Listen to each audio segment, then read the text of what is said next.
নিয়ামতের শুকরিয়া আদায়ের কথা বলছিলাম। কেউ যদি কোনো নিয়ামত পেয়ে শুকরিয়া আদায় করতে চায়, তিনটা মাধ্যম আছে। এক নম্বরে মুখে স্বীকার করা যে হ্যাঁ এটা নিয়ামত।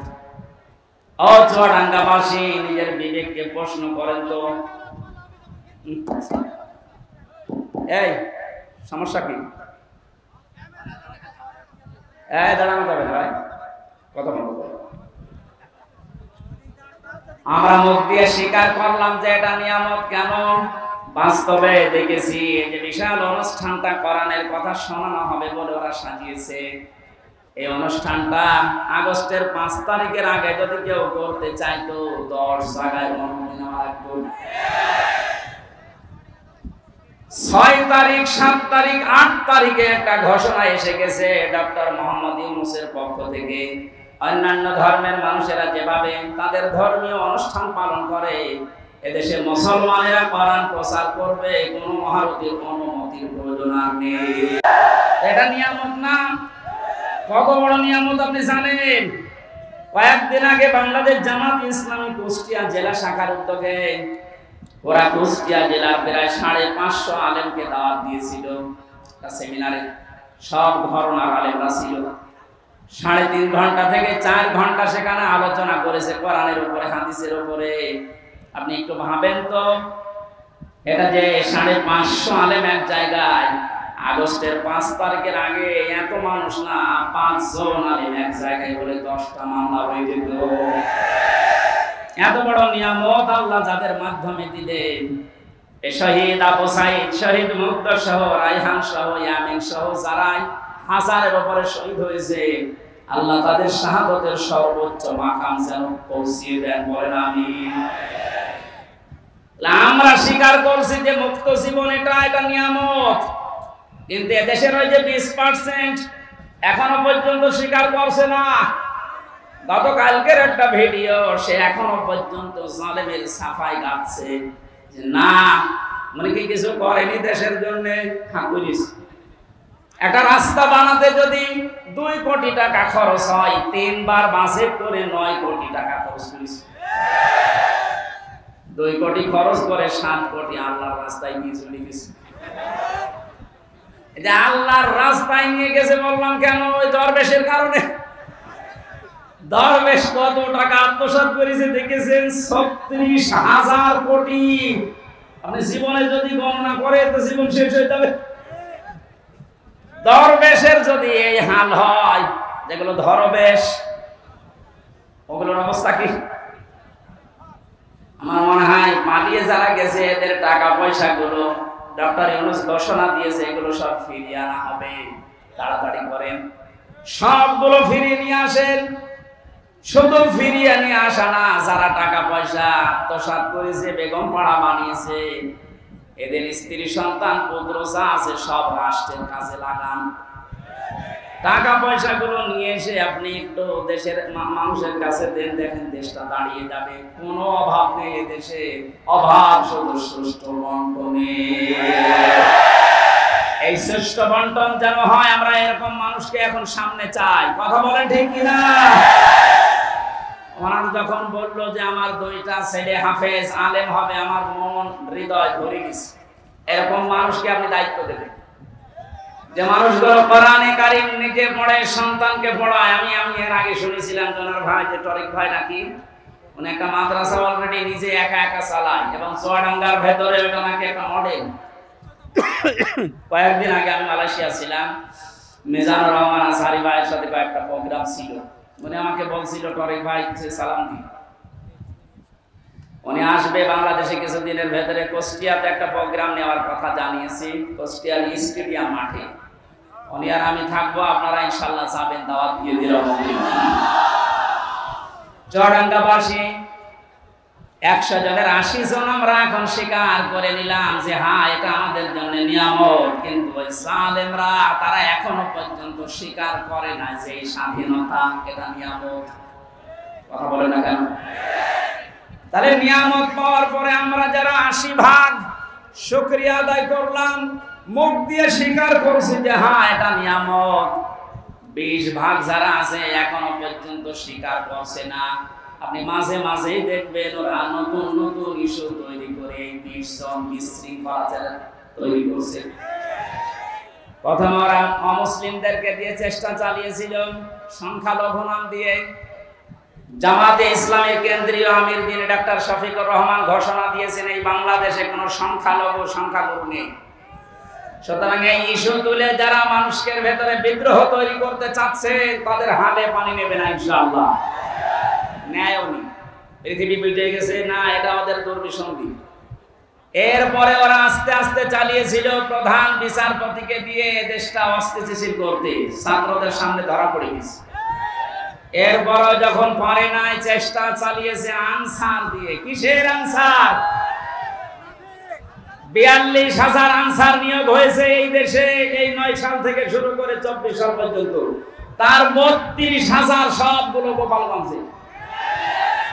42,000-এর 32,000 যদি গোপালগঞ্জের হয়, বাকি 63 জেলার মানুষ আমরা ঘাস কাটছি। দুর্নীতির কোন জায়গায় পৌঁছিয়েছিল আপনি চিন্তা করেন। এই দেশের জাতীয় মসজিদের ইমাম পর্যন্ত পালিয়ে গেছে। ইমাম সাহেব যদি পালিয়ে যায়, আর কোন জায়গা বাকি আছে বলে আপনার মনে হচ্ছে? কোন জায়গা ফাঁকা নেই, সব জায়গা ওগুলো একেবারে পরিপূর্ণ হয়ে গেছে। আল্লাহর কোরআন জানিয়েছেন লিয়াজদাদু ইসমা, আল্লাহ ওদের পাপ এমন ভাবে পরিপূর্ণ করে দিয়েছে যে জায়গা যখন আর খালি নেই ওলাহুম আযাবুম মুহিন, তখন ওদের অপমানজনক শাস্তি ঢেলে দিয়েছে। এর বাস্তব প্রমাণ এই কালামানি, ওর বিসি পর্যন্ত উড়ে দিয়েছে। বলেন আর কি বাকি থাকে? এটা বিচারপতি তো সুপ্রিম কোর্টের এত বড় শয়তান ছিল, কথা বললে শুধু মুসলমানদের ইসলামের আর কোরআন। আর একজন বলতে পরে দেখলাম একজন কিক মেরেছে আদালতে, এমন একটা লাথি দিয়েছে, জালেমদের আমার মনে হয় এর চাইতে অপমান আর নেই।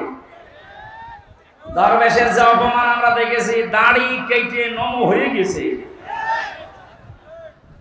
প্রথমে যে শয়তানকে ধরেছিল, শয়তান বলছে আমার একা নেবেন, মানে ওই যে দরবেশ। দরবেশ কোনটা? ওই যে সালমানের কথা। আপনি চিন্তা করেন কোথায় নামিয়েছে অপমানের আর কোন জায়গায় এই দেশে জালেমদের বাকি নেই। কথা বলেন ঠিক কিনা? এ ধরা ধরেছে কে? 20 ভাগ মানুষ এখনো স্বীকার করেন না আপনারা। এই জন্য নতুন নতুন করে আপনারা কু তৈরি করছেন। প্রধান বিচারপতিকে দিয়ে একবার চেষ্টা চালিয়েছে, পারে না। আনসারদেরকে দিয়ে চেষ্টা চালিয়েছে, ওটাও পারে না। যারা দায়িত্বে আছেন এদেশের এখন আহ্বান জানাবো, কিসের আনসার? পুলিশ ছাড়া যদি দেশ চলতে পারে, আনসার ছাড়া এক আলু। এ বাহিনী বিলুপ্ত করে দেন, কোনো দরকার নেই। আনসার নাম নিস, আনসার মানে সাহায্যকার। কিসের সাহায্য করেন আপনি? যেই কয়টা ধরা পড়েছে সবগুলো বলছে আমাদেরকে মাঠে নামিয়েছে এই সাহায্য করার জন্য। ওরা এরপরে ডাক্তার লাগিয়েছে, পারে না। এরপরে গার্মেন্টস কর্মীদেরকে লাগাচ্ছে সামনে, এটাও পারবে না। ওদের যা চরিত্র আমি মনে হয় দেখতে পাচ্ছি, গোয়ালন্দ ঘাটের এই মেয়েদেরকে ওরা নামাবে। আর কি বলবো বলো? এই চারটে নিচু শব্দ আমার জানা নেই, কারণ ওদের চরিত্রের দিকে তাকিয়ে বললাম। এত নিচে নামতে পারে, জেলখানায় মানুষ এমনিতেই থাকে অসহায়।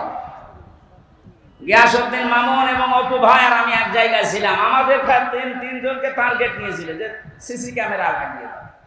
ওই উপর থেকে শয়তান দেখতো, ওদের সাথে কেউ আমাদের সাথে কেউ কথা বললে তাড়াতাড়ি করে ওকে কল দিয়ে বলতো ওদেরকে তাড়াতাড়ি আলাদা করো। এমনিতেই আসি ফাঁসির কন্ডেম ছেলে, এরপরে 24 ঘন্টা তালা লাগান, এরপরে সামনে কারারক্ষী বসা, এরপরে যোগাযোগ বিচ্ছিন্ন, এরপরে যদি সিসি ক্যামেরা লাগিয়ে থাকি বলেন তো কেমন লাগে? সুতরাং আমাদের উচিত, আমরা যেহেতু নিয়ামতের শুকরিয়া আদায় করার জন্য আয়াতটা পড়লাম, আমরা স্বীকার করছি 80% মানুষ যে আমরা আসলে এখন একটা নিয়ামত পেয়েছি। 2 নম্বরে মনের ভেতরে একটা আলাদা শান্তি লাগবে, যেটা আমার লাগে, আপনাদের লাগছে না? 3 নাম্বারটা কি? নিয়ামতের শুকরিয়া আদায় করার জন্য 3 নাম্বার আল্লাহ পাক বলেন যে নিয়ামতটা পেয়েছো এটা পৌঁছিয়ে দাও জায়গা মতো। আমি যেহেতু হাদিস পড়েছিলাম ন্যায় বিচার কায়েম করার জন্য কোরআন লাগবে, এই জন্য এই নিয়ামতকে সর্বোচ্চ জায়গায় নেওয়ার জন্য কোরআনের বিধান রাষ্ট্রীয়ভাবে কায়েম করা লাগবে। বাবার কথা বলছিলাম, উনি চালিয়েছে, স্বামীও চালিয়েছে দেশ, বউও চালিয়েছে, চাচা চালিয়েছে, জোর করে প্রত্যেকেই তো চালিয়েছে দেখলাম। ও বাংলার মুসলমানেরা, এখন শুধু দেখতে বাকি আছে আল্লাহর এই কালাম দিয়ে দেশটা চললে কেমন দেখা যায়। এইটা দিয়ে বাংলার সংসদ চলুক, কারা চান দেখে।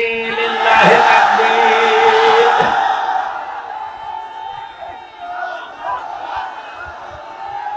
আলহামদুলিল্লাহ।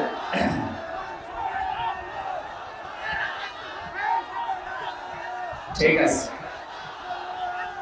নিয়ামতের শুকরিয়ার যে তিনটা শর্ত পেলাম, মুখে স্বীকার করা, অন্তরে আনন্দ পাওয়া, আর নিয়ামতকে তার সর্বোচ্চ জায়গায় পৌঁছিয়ে দেওয়া। এটা পৌঁছাতে আল্লাহর কালামের বিকল্প নেই।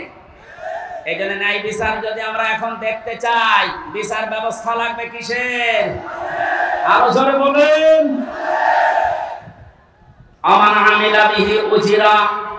যারা গ্রামার বসে, কোন মানুষ যদি আমল করে কোরআন কেন্দ্রিক, আল্লাহ পাক নিজে তাকে এই আমলের জন্য পুরস্কার হাতে করে দেবেন। আমান দাআ ইলাইহি হাদা। কোন মানুষ যদি কোরআনের দিকে ডাকে, আল্লাহ নিজে তাকে হেদায়েত